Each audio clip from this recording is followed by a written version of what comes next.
दोस्तों, किसी के भी मन की बातें जानने के लिए 3 तरीके होते हैं, लेकिन इन तीनों तरीकों को समझना अति आवश्यक है। यदि आप इन तीनों तरीकों को समझ लेते हैं तो आप किसी के भी मन की बातें बड़ी आसानी से जान सकते हैं, समझ सकते हैं। तो चलिए इसे एक बहुत कहानी के माध्यम से समझते हैं कि किस तरह से आप दूसरों की मन की बातें जान सकते हैं, समझ सकते हैं। बहुत समय पहले की बात है। एक छोटा सा गांव था। उस गांव में 2 भाई रहा करते थे। बड़ा भाई अंधा था, जिस कारण वो हमेशा घर पर ही बैठा रहता था, और छोटा भाई खेती किया करता था। लेकिन खेतों में अत्यधिक जानवर आने से पूरी फसलें नष्ट हो जाती थी, जिस कारण छोटा भाई बहुत परेशान हो चुका था। तभी उसे एक तरकीब सूझी। एक दिन उसने सोचा, खेतों में से इन जानवरों को भगाने के लिए क्यों ना मैं अपने बड़े भाई की मदद लूं। वैसे भी बड़े भैया अंधे हैं। अगर वह खेत में बैठे रहेंगे और जानवरों की आहट आने पर वो उन्हें जोर से चिल्लाकर भगा सकते हैं, जिससे हमारी फसलें बच सकती हैं। इसलिए उन्हें मैं खेत में बैठा देता हूं। यह सब सोच विचार करने के बाद उसने अपने खेत में ही एक छोटी सी झोपड़ी तैयार की और अपने अंधे भाई को वहीं खेत में बैठा दिया और उनसे कहा, भैया, यदि कोई जानवर की आहट आपको सुनाई दे तो आप जोर जोर से चिल्लाना। यह सुनकर वो जानवर यहां से भाग जाएंगे और हमारी फसलें नष्ट होने से बच जाएंगी। बड़ा भाई खुशी खुशी अपने छोटे भाई की बात मान लेता है और वह उस दिन से खेत में ही रहना शुरू कर देता है। जब भी किसी जानवर की आहट उसे सुनाई देती तो वह तुरंत से जोर जोर चिल्लाना शुरू कर देता, जिससे वह जानवर उसके खेतों से भाग जाता। ऐसा करते करते कई दिन बीत चुके थे। तभी एक दिन उसके खेत में एक हिरण भागता हुआ आया और वह खेत के बाड़ को तोड़कर वहां से भाग गया। लेकिन उसी हिरण का पीछा करते हुए एक राजा भी उस खेत में आ पहुंचा। तभी राजा की नजर उस अंधे भाई पर पड़ती है। राजा उस व्यक्ति से कहता है, देखो, मैं यहां पर एक जानवर का पीछा करते हुए आया हूं। क्या तुमने उस जानवर को यहां पर देखा है? इस पर वह व्यक्ति कहता है, हे राजन, मैं तो अंधा हूं। मैं भला किसी जानवर को कैसे देख सकता हूं? लेकिन मैं आपको इतना जरूर बता सकता हूं कि जो जानवर मेरे खेतों से होकर भागा है वो आपके लायक नहीं है। आप उसके पीछे अपना समय यूं ही व्यर्थ कर रहे हैं। राजा उस अंधे व्यक्ति की बात सुनकर बड़ा अचरज में पड़ गया। वह यह सोचने लगा कि आखिर यह तो अंधा है, फिर इसे कैसे पता कि जिस हिरण को मैं तलाश रहा हूं वो हिरण मेरे लायक है ही नहीं। यह अंधा व्यक्ति मुझे कैसे बता सकता है? तभी राजा उस अंधे व्यक्ति से कहता है, कहीं तुम मुझसे झूठ तो नहीं कह रहे? एक तरफ तुम ये कहते हो कि तुम अंधे हो और दूसरी तरफ तुम ये भी कह रहे हो कि जो जानवर यहां से भागा है वो मेरे लायक नहीं है। इस पर वह अंधा व्यक्ति कहता है, हे राजन, जिसे आप एक हिरण समझ रहे हैं, असल में वो एक हिरण नहीं है बल्कि एक हिरनी है, और वो भी गर्भवती है। और जहां तक मुझे ज्ञान है, मैंने कभी किसी राजा को किसी गर्भवती हिरनी का शिकार करते हुए नहीं सुना है। और इसी कारण मैं आपसे यह कह रहा हूं कि वो हिरनी आपके लायक नहीं है। आप उसके पीछे अपना समय व्यर्थ ना करें। यह सुनकर राजा और भी अचरज में पड़ गया। वो यह सोचने लगा कि आखिर यह अंधा आदमी यह कैसे जान सकता है कि वो हिरनी है और गर्भवती है। राजा कुछ देर सोच विचार करने के बाद अपने सेनापति से कहता है, सेनापति जी, मुझे वो जानवर जिंदा चाहिए, क्योंकि मुझे यह पता करना है क्या वो हिरनी है और क्या वो गर्भवती है। क्योंकि यह अंधा आदमी बहुत विश्वास के साथ कह रहा है और मुझे इस बात की पुष्टि करनी है। यदि वो हिरनी हुई और गर्भवती हुई तो वो हमारे शिकार के लायक नहीं है, क्योंकि हम तो एक हिरन का पीछा कर रहे थे। इसलिए जाओ और पता करो क्या वो हिरनी है। सेनापति राजा से आज्ञा लेकर आगे की ओर बढ़ चलता है और कुछ देर बाद जब वो वापस लौट कर आता है तो वो राजा को कहता है, हे राजन, इस अंधे आदमी ने जो भी बातें कही हैं वो बिल्कुल सही हैं। वो एक हिरनी ही है और वह गर्भवती भी है। यह सुनकर राजा आश्चर्यचकित रह गया। उसे समझ नहीं आ रहा था कि आखिर ये अंधा आदमी कैसे पता कर सकता है कि वह जानवर एक हिरनी है और तो और वो गर्भवती है। भला एक अंधा आदमी ये कैसे देख सकता है, ये कैसे जान सकता है, आखिर इसे ये कैसे पता चला? ऐसे कई सारे प्रश्न अब राजा के मन में उमड़ने लगे। अब राजा ने यह ठान लिया था कि मुझे इस बात की तह तक पहुंचना ही है कि आखिर ये अंधा आदमी कैसे जानता है कि वो जानवर एक हिरनी है। यह सोचकर राजा उस अंधे आदमी के पास जाता है और उस अंधे आदमी से कहता है, देखो, मैं ये तो नहीं जानता कि तुम सचमुच अंधे हो या नहीं, लेकिन मैं तुमसे एक बात जानने आया हूं। क्या तुम मेरे प्रश्न का सही सही जवाब दोगे? इस पर वो अंधा व्यक्ति कहता है, हे राजन, आप जो कुछ पूछना चाहते हैं मुझसे पूछ सकते हैं। मैं आपको बिल्कुल सच सच जवाब दूंगा। इस पर वह राजा कहता है, देखो, एक तो तुम कहते हो कि तुम अंधे हो और दूसरी तरफ तुमने ये बता दिया कि जिस जानवर का पीछा मैं कर रहा हूं वो एक हिरनी है और तो और वो गर्भवती भी है। आखिर तुम्हें यह कैसे पता चला? तुम्हारे खेत में और भी तो जानवर आते होंगे, और भी तो जानवर यहां से गुजरते होंगे, फिर तुमने ये कैसे अंदाजा लगाया? तभी वह अंधा व्यक्ति राजा से कहता है, हे राजन, आप जिस हिरनी का पीछा कर रहे थे वह हिरनी जब मेरे खेत में आई, उसकी रफ्तार और उसके भागने की आहट से मुझे यह एहसास हो चुका था कि ये एक हिरनी है और मेरे खेत की जो बाड़ है वो बहुत छोटी है, उसकी ऊंचाई ज्यादा नहीं है। यदि कोई हिरण होता तो वो उस बाड़ को बड़ी आसानी से लांघ जाता, लेकिन वह हिरनी इस बाड़ को तोड़कर भागी है और यदि वो इस बाड़ को छलांग लगाकर पार करने का प्रयास करती तो इससे उसके बच्चे को खतरा होता।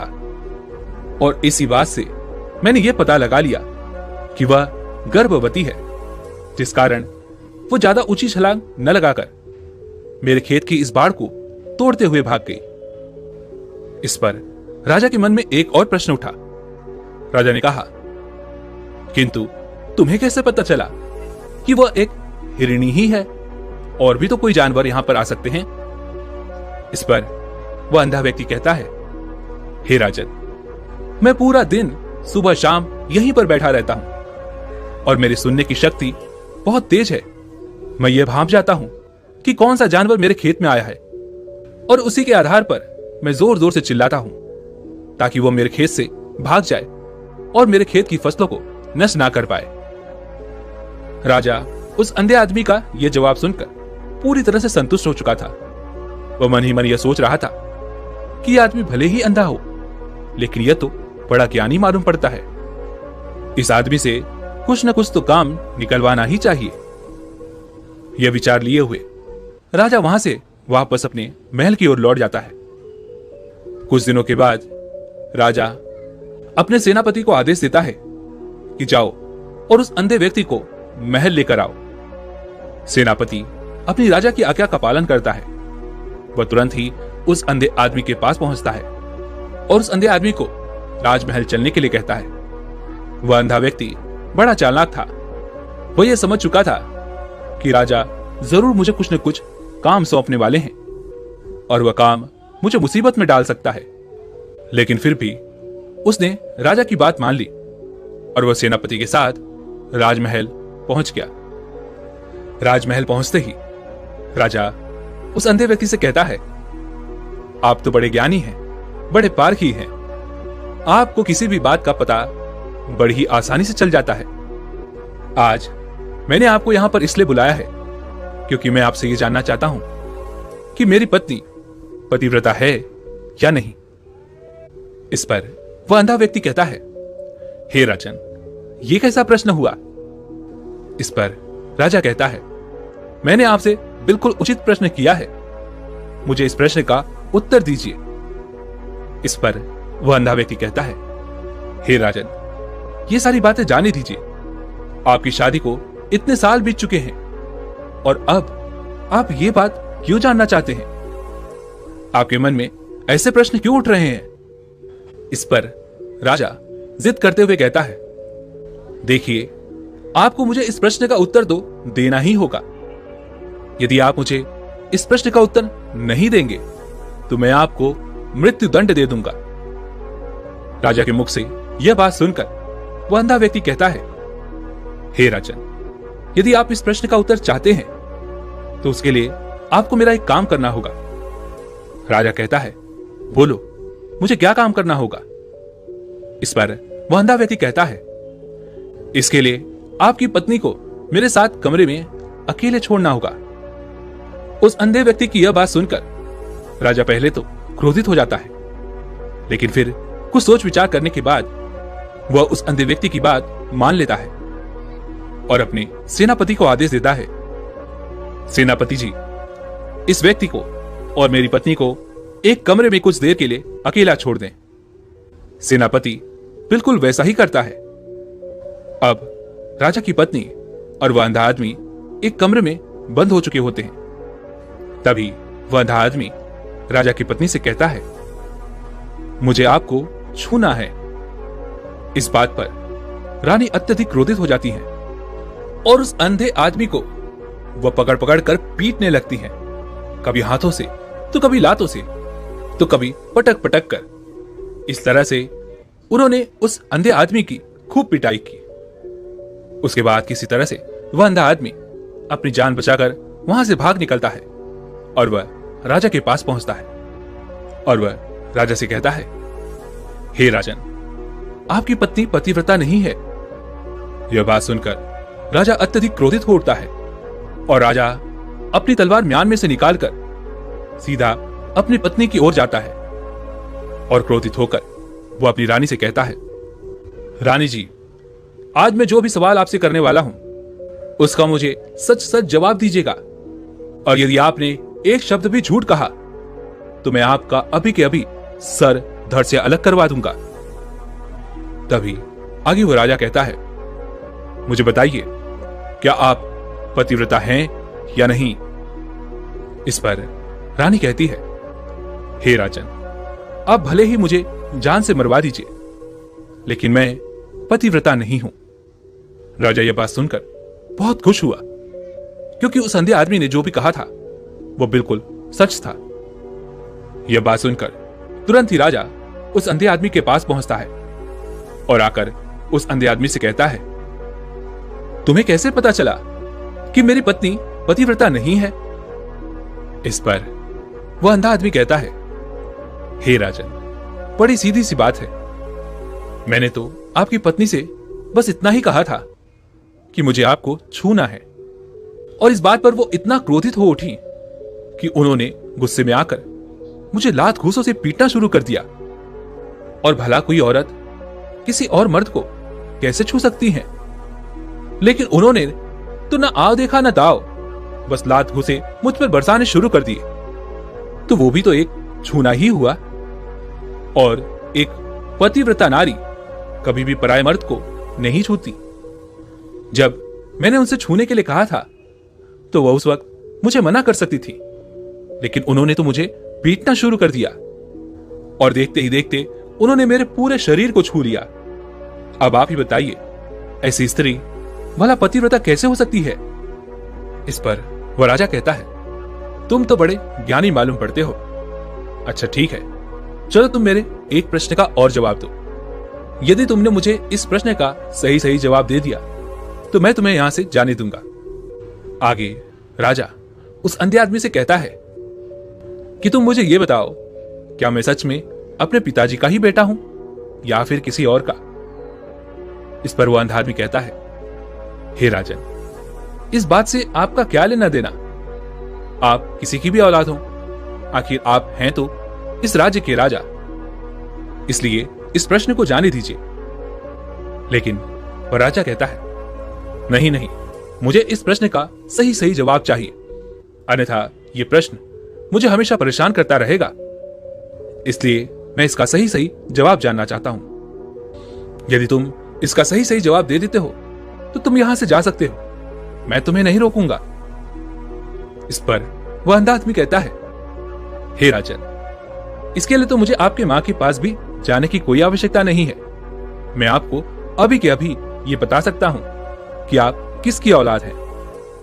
लेकिन उससे पहले मैं चाहता हूं कि आप मुझसे एक वादा करें कि आप मुझ पर क्रोध नहीं करेंगे। राजा ने कहा, मैं तुमसे वादा करता हूं, मैं तुम पर क्रोध नहीं करूंगा।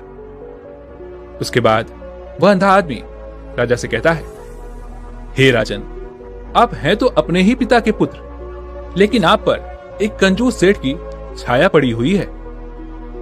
यह सुन राजा बहुत क्रोधित हो उठा और वह तुरंत तलवार निकालकर अपनी मां के पास जा पहुंचा। वह वहां पर पहुंचने के बाद अपनी मां से कहता है, मां, मुझे सच सच बताइए, क्या मैं अपने ही पिता का पुत्र हूं या नहीं? यदि आपने मुझे सही सही नहीं बताया तो मैं यहीं पर अपने प्राण त्याग दूंगा। मुझे बताओ, क्या सच है? इस पर उस राजा की मां कहती है, बेटा, तू है तो अपने ही पिता का पुत्र, लेकिन तुम्हारे ऊपर एक कंजूस सेठ की छाया पड़ी हुई है। जब मैं एक बार नहाने के बाद अपना मुंह आईने में देख रही थी, तभी उस कांच के पीछे मुझे एक कंजूस सेठ नजर आता है और उसी की छाया तुम पर पड़ चुकी है। यह सुन राजा बहुत खुश हो जाता है और वह तुरंत दौड़ा दौड़ा वापस उस अंधे आदमी के पास पहुंचता है और उस आदमी से कहता है, तुम्हें यह कैसे पता चला कि मुझ पर एक कंजूस सेठ की छाया पड़ी हुई है? इस पर वह अंधा आदमी कहता है, हे राजन, आपने मुझसे कई सारे सवाल पूछे जिनका जवाब मैंने आपको सही सही दिया। यदि कोई और राजा होता तो मुझे इसके बदले में ढेरों सारे इनाम मिल चुके होते, लेकिन अब तक आपने एक फूटी कौड़ी तक नहीं दी है। इस बात से ही मैंने यह अंदाजा लगा लिया था कि आप बहुत कंजूस हो। यह बात सुनकर राजा जोर जोर से हंसने लगा और कहता है कि आप जो भी मांगेंगे वो मैं आपको अवश्य दूंगा, लेकिन मुझे यह बताओ कि तुम्हें कैसे पता चल जाता है कि कौन सी बात सही है और कौन सी गलत? तुम किसी भी बात का इतना सटीक और सही जवाब कैसे दे पाते हो? इस पर वह अंधा आदमी कहता है, हे राजन, मैं तो वैसे ही अंधा हूं। यदि मेरी आंखें होती तो मैं किसी की भी मन की बातें बड़ी सरलता से जान लेता। मन की एक भाषा होती है और यह भाषा मनुष्य के शरीर के व्यवहार के रूप में देखी जा सकती है। उसकी आंखों से, उसके होठों से, उसके काम करने के तरीके से, उसकी क्रियाओं से यह पता किया जा सकता है कि आखिर उसके मन में क्या चल रहा है। उसके आधार पर हम किसी के भी मन की बातें जान सकते हैं। लेकिन मैं तो जन्म से ही अंधा हूं, मैं देख नहीं सकता, इसलिए मैं क्रियाओं से देखता हूं। यदि मुझे कोई बात जानी हो तो अगले आदमी को कुछ काम देना पड़ता है, जिस पर वो व्यक्ति किस प्रकार काम करता है, किस तरीके से उस काम को करता है, उसके आधार पर ही मैं ये पता कर पाता हूं कि आखिर उसके मन में क्या चल रहा है। तभी वो राजा कहता है, तो क्या इसका अर्थ यह हुआ कि मैं भी किसी के मन की बातें जान सकता हूं? इस पर वह अंधा आदमी कहता है, हे राजन, अवश्य, किंतु उससे पहले आपको अपने ऊपर काम करना होगा, और वो है अपने मन को शांत करना, अपने मन को वर्तमान में लाना, जिसके लिए मैं आज आपको 3 तरीके बताने वाला हूं। और ये तीनों ही तरीके बड़े ही आसान और सरल हैं। किंतु हे राजन, उससे पहले आपको एक काम करना होगा, अपने मन को एकाग्र करना होगा। जब हम अपने मन को एकाग्र करते हैं, अपने मन को वर्तमान में लाते हैं, तो हम दूसरे के मन की बातें जान सकते हैं, क्योंकि वो आदमी अभी भी अपने मन में वर्तमान में ही सोच रहा है, और हमें भी मन को वर्तमान में ही लाना होगा, तभी हम उसके मन की बातें जान सकते हैं। यदि हम अतीत में हुई घटनाओं के बारे में सोच रहे हैं, तो वो जो अगला आदमी वर्तमान में सोच रहा है, वर्तमान में अपने मन में बात कर रहा है, वो हम कैसे जान पाएंगे? क्योंकि हम तो अतीत की घटनाओं में डूबे हुए हैं। इसलिए किसी के भी मन की बातें जानने के लिए सबसे पहले हमें हमारे मन को एकाग्र करना होगा, उसे वर्तमान में लाना होगा। आगे वह अंधा व्यक्ति राजा से कहता है, हे राजन, जो 3 तरीके मैं आपको बताने वाला हूं, इन 3 तरीकों से आप बड़ी आसानी से किसी के भी मन की बातें जान सकते हैं। उसके बाद वह अंधा आदमी राजा से कहता है, हे राजन, जो सबसे पहला तरीका है वह है आंखों पर ध्यान देना। किसी व्यक्ति से बात करते वक्त उसकी आंखों में देखना, उसकी आंखों पर ध्यान देना जो सबसे ज्यादा जरूरी है, क्योंकि आंखें बोलती नहीं पर बहुत कुछ कह जाती हैं। यदि हम किसी व्यक्ति की आंखों के इशारों को समझना सीख जाएं, तो हम ये जान पाएंगे कि व्यक्ति के दिमाग में क्या चल रहा है, वह क्या सोच रहा है और अभी वो क्या करने वाला है।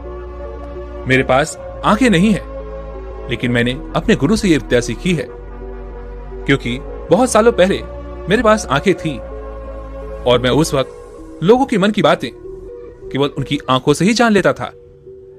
इसलिए यदि आप भी दूसरों की मन की बातें जानना चाहते हैं, तो आपको भी उनकी आंखों पर गौर करना चाहिए। जैसे कि उनका आकार कैसा है, वो कब, कहां और किधर देख रहे हैं। यदि उसकी आंखें यहां वहां घूम रही हैं, जब आप उससे बातें कर रहे हैं, तो वो आंखों को इधर उधर मोड़ रहा है, कभी ऊपर तो कभी नीचे या कभी आसपास, या फिर उसकी आंखें खुश नजर आ रही हैं, या फिर आंखें निराश नजर आ रही हैं। जैसे कि एक चोर होता है, उसकी आंखों में जब हम देखते हैं तो हमें यह पता चलता है कि अगले आदमी ने कोई गलती की है। ठीक उसी प्रकार जब हम किसी चालाक व्यक्ति की आंखों में देखते हैं, तो आपको पता चलेगा कि उसकी आंखों में एक भाषा होती है, एक बहुत ही सीधा और आसान तरीका होता है।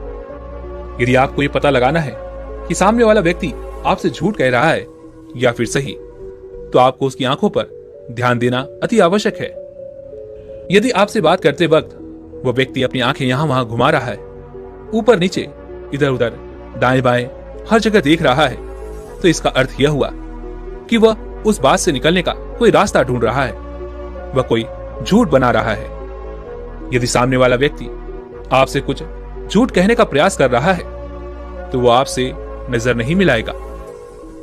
वो यहां वहां देखेगा, ऊपर नीचे देखेगा, लेकिन वह आपकी आंखों में आंखें डालकर कभी नहीं देख पाएगा, क्योंकि उसे डर है कि यदि उसने आपकी आंखों में आंखें डालकर देखी, तो उसका झूठ पकड़ा जाएगा और लोगों को सच्चाई का पता चल जाएगा। और इसी प्रकार कुछ और भी भाषाएं होती हैं। जब आप किसी की आंखों में आंखें डालकर यह देखना शुरू कर देंगे कि उसके हाव भाव क्या है, ठीक उसी प्रकार चेहरे के भी हाव भाव होते हैं, जिससे हम मन की बातें बड़ी आसानी से समझ सकते हैं। और इन्हें भी समझना बहुत जरूरी है। कभी कभी कोई व्यक्ति अपने चेहरे से, जैसे आंख, होंठ और बहुत से कुछ अलग अलग व्यवहार करता है। यदि आप किसी व्यक्ति के चेहरे में गौर करेंगे, तो आप आसानी से समझ पाएंगे कि वह व्यक्ति निराश है, या वह व्यक्ति बहुत उदास है, या फिर वह बहुत खुश है, या फिर उसे कोई बहुत बड़ा दुख है। वो अपने अंदर क्या महसूस कर रहा है, ये सारी बातें हम उसके चेहरे के हाव भाव से पता कर सकते हैं। फिर चाहे इंसान जुबान से कुछ बोले या ना बोले, लेकिन आप उसके चेहरे से सब कुछ पता कर सकते हैं। आगे वह अंधा व्यक्ति राजा से तीसरा तरीका बताते हुए कहता है, हे राजन, इसी प्रकार तीसरी भाषा भी है, अर्थात तीसरा तरीका भी है, और वह है हाथों के इशारे और शरीर का व्यवहार। मन की बात समझने के लिए हमें हाथ के इशारे और शरीर के व्यवहार को समझना बहुत आवश्यक है। कोई व्यक्ति जब भी बात करता है, तो आपने देखा होगा कि वो अपने हाथों को हिलाता रहता है, अपने हाथों से इशारा करता रहता है। वो बातों के साथ साथ अपना शरीर का जो व्यवहार है, अर्थात बॉडी लैंग्वेज, उसका भी पूरा उपयोग करता है, जिससे हमें यह पता चल पाता है कि वो व्यक्ति हमारी बातों पर कितना ध्यान दे रहा है और उसके मन में क्या चल रहा है। शरीर के व्यवहार को देखने के लिए उसके हाथ मटकाने, शरीर मटकाने और चेहरे पर बार बार हाथ लाने, हाथों का एक दूसरे से मसलना, ऐसी बहुत सी क्रियाएं होती हैं, उस पर हमें ध्यान देना अति आवश्यक है। मन की बात को समझने के लिए हमें शरीर के व्यवहार को भी समझना पड़ता है। यदि हम इन 3 तरीकों को सही तरीके से ध्यान देकर इन 3 तरीकों को अच्छे से समझ लेते हैं तो हम बहुत जल्दी किसी भी व्यक्ति के मन की बातें बड़ी सरलता और सहजता से जान सकते हैं। इसलिए यदि आपको किसी के मन की बातें जाननी है तो आपको उसकी आंखों पर, उसके चेहरे पर, उसके शरीर के हाव भाव को और उसके हाथों को ध्यानपूर्वक देखना और समझना होगा, जिससे आप ये समझ पाएंगे कि आखिरकार उसके मन में क्या चल रहा है और वह क्या सोच रहा है। लेकिन उनसे पहले आपको अपने मन को एकाग्र करना होगा, शांत करना होगा और अपने मन को वर्तमान में लाना होगा। तभी आप उस व्यक्ति के इन सभी क्रियाओं पर ध्यान दे पाएंगे, उन्हें समझ पाएंगे। अन्यथा आप यदि अतीत की घटनाओं में व्यस्त हैं, भविष्य की योजनाओं में व्यस्त हैं, तो आप उस व्यक्ति के हाव भाव पर कभी ध्यान दे ही नहीं पाएंगे और ना ही आप कभी ये समझ पाएंगे कि आखिर उस व्यक्ति के मन में क्या चल रहा है, वह क्या सोच रहा है। आपने देखा होगा कि ऐसे कई बड़े संत महात्मा हैं जो बड़ी शांति से आपको देखते हैं और आपको देखकर ही वो ये बता देते हैं कि आपके मन में क्या चल रहा है, आप उनसे क्या जानने आए हैं। और इसका सबसे बड़ा प्रमुख कारण यही है कि वो आपको पढ़ सकते हैं, आपको समझ सकते हैं, आपकी मन की बातें जान सकते हैं, क्योंकि उनका मन एकाग्र है, शांत है। और यही कारण है कि वो आपकी मन की बातें बड़ी सरलता से समझ जाते हैं।